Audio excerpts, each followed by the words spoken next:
Olá!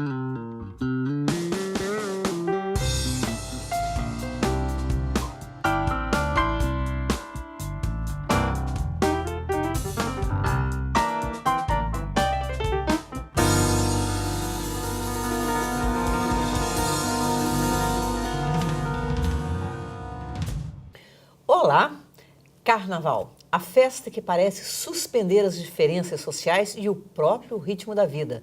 Como ela começou? Como eram as primeiras manifestações no Brasil e em Belo Horizonte? E a chamada renovação do Carnaval de Belo Horizonte, hoje com seus quase 400 blocos carnavalescos.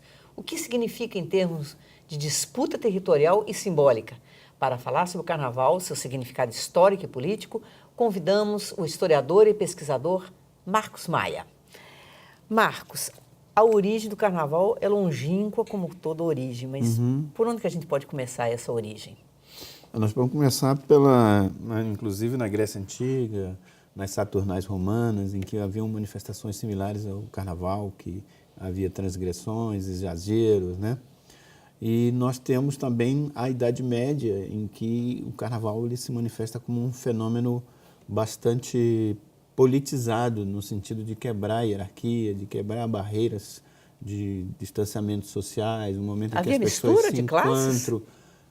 Mistura de classes em praça pública, né? Você tinha desde do alto clero até a dita ralé mais popular ali, convivendo em praça pública no final do período medieval, no período do próprio Renascimento. O Bakhtin, no seu livro Cultura Popular na Idade Média, se refere a esse momento, a esse carnaval do período da Idade Média, final da Idade Média e Renascimento, como um período muito rico em termos de encontro das pessoas com o seu lado humano, porque durante o período carnavalesco de então, na Europa, as pessoas se despiam das suas posições sociais, dos seus poderes, e iam para a praça pública e todos tinham uma postura até de inversão, né? Aquele que era o ralé virava rei, aquele que era rei virava popular, com as suas várias alegorias e manifestações. Então, o que na realidade eu acho de mais interessante, inclusive nesse carnaval contemporâneo, né? Nesse carnaval belo-horizontino brasileiro, dos blocos, por exemplo, né? É exatamente esse encontro com esse espírito que a gente poderia até dizer bakhtiniano mesmo, no sentido de as pessoas se desarmarem dos seus medos, se desarmarem das suas preocupações, dos seus poderes, das suas arrogâncias e irem para uma festa horizontalizada, gratuita, em que as pessoas esqueçam um pouco, não esqueçam, né? Porque o carnaval é muito politizado mas que as pessoas se desarmem, né? Ou pelo menos driblem essa crise, esse momento... Baixar a guarda. Baixar a guarda diante desse momento triste politicamente que o Brasil está vivendo atualmente, né? Então, e no Carnaval é um momento em que as pessoas não só relaxam, brincam, mas se reencontram enquanto ser humano mesmo. E no Brasil, quando que começou? Você tem dados, por exemplo, do intrudo, que é uma modalidade carnavalesca que foi até o início do século XX, né?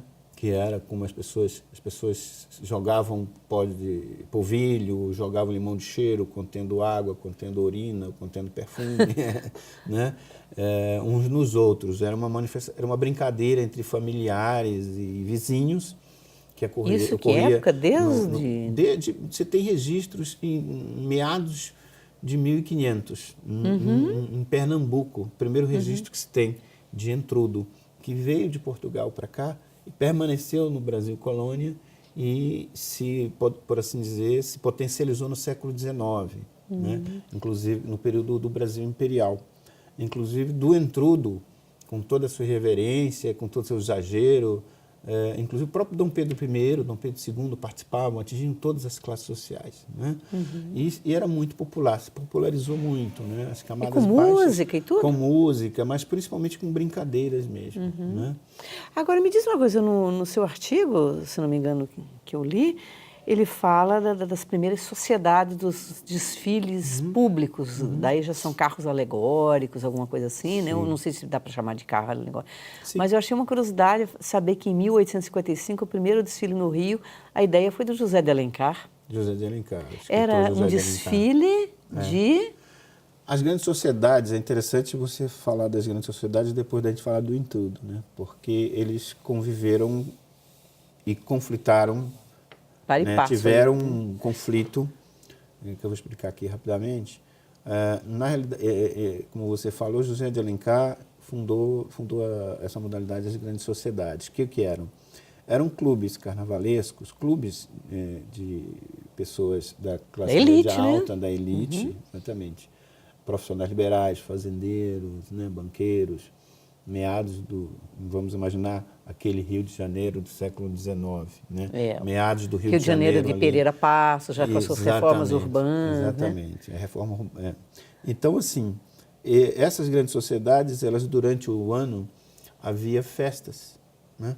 Festas que eles promoviam, né? Tem alguns autores que brincam que era até uma maneira deles fugirem um pouco da mulher, da casa, da família e iam para a farra ali. E durante o ano eles faziam festa, promoviam outros eventos. E nos dias de carnaval, né? No período de momo, como eles diziam antigamente, né? Eles faziam desfiles de carros alegóricos. Inclusive, muitos deles eram chamados carros de crítica, porque tinha uma conotação política muito forte, né? Só para você ter ideia, o Tenente do Diabo, um dos desfiles dele, que era uma grande sociedade, né?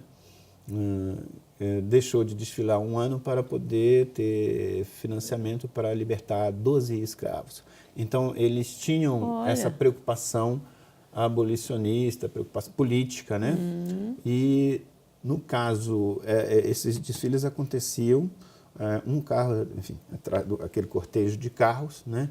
E tinha essa característica, luxuosos, inclusive havia muitos cavaleiros. Mulheres participavam, né?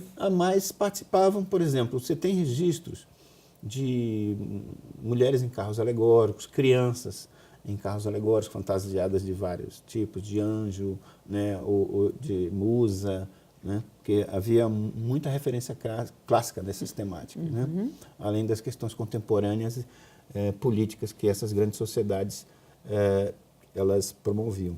Então, mas havia um aspecto, por assim dizer, conservador dessa grande sociedade, que era, aí elas disputam com o intrudo, aí elas são uma espécie, elas criticam o intrudo, que era uma tentativa de civilizar o carnaval, tanto o carnaval no Rio e o carnaval dos outros lugares em que as grandes sociedades foram se disseminando, inclusive Belo Horizonte, já no seu segundo ano, teve uma grande sociedade que foi Diabo de Luneta. Era uma maneira, eles tinham uma intenção de civilizar esse carnaval, de um carnaval mais referenciado na Europa, né? Um carnaval que se diferenciasse também daquele carnaval afro-brasileiro, mais da Aleco mesmo. Quer dizer, já começa como uma disputa territorial e simbólica, né? Exatamente, de memória simbólica, né? Você falou de Belo Horizonte, quer dizer que Belo Horizonte também, logo no início da construção da capital, já teve também manifestações carnavalescas? Já teve, né? Inclusive antes, né? No Curral del Rei havia carnaval. No Curral del Rei. Principalmente o intrudo, né? Que permaneceu em Belo Horizonte, inclusive o intrudo, convivendo com as grandes sociedades, convivendo com alguns ranchos, com blocos, certo? Então, mas eu imagino também que logo a seguir também ocorreu o mesmo fenômeno dos carros alegóricos, das elites se organizando e desfilando, quer dizer, houve digamos, uma repetição do que aconteceu no Rio, talvez. Isso, não necessariamente uma repetição, mas um exemplo, né? Uma contaminação cultural, né? Então, Belo Horizonte, que nasceu sob esse signo de modernidade, positivista, né? Civilizatório, as grandes sociedades vieram muito em Belo Horizonte, vieram muito a calhar, por assim dizer. Eu imagino também que o próprio traçado da cidade favorecesse esse tipo de exibição, né, vamos dizer assim, né? Exatamente. Com suas ruas todas planejadas, né? Inclusive o Corso, por exemplo, que em Belo Horizonte foi muito bonito, que surgiu no Rio de Janeiro e que foi muito favorecido pela reforma do Pereira Passos, a abertura daquelas grandes avenidas, né? Porque muita gente, Corso é uma coisa, grandes sociedades era outra, né? Corso eram carros. Corso eram desfiles de carros particulares, de famílias abastadas da época, em que as pessoas se fantasiavam e os carros eram conversíveis, abertos, tinham estribo, se fantasiava a família toda e em cima dos carros iam desfilando, um atrás do outro, né? E as pessoas vendo, as pessoas participando, jogando confete, serpentina. Né? Interessante, né, que a parte popular mesmo, uma boa parte da participação do povo era contemplar, extasiar e participar, mas assim, vendo, né? Não ela participando diretamente, mas vendo a exibição Mas ela daqueles participava carros, né? diretamente. O problema que a gente tem são os registros. Ah, os registros. Porque os registros, de um modo geral, né, são feitos pela classe pela dominante. classe dominante. Como Então, sempre. E olhando a partir do seu próprio umbigo, né? Inclusive até hoje. Então, Vamos assim, fazer o né? seguinte, então, Marco, essa parte é interessante. Sim. Vamos fazer um pequeno intervalo e a gente volta, então, daqui a pouco já falando sobre esses registros, esses carnavais, às vezes, um tanto quanto escondidos da história oficial. Até daqui a pouco.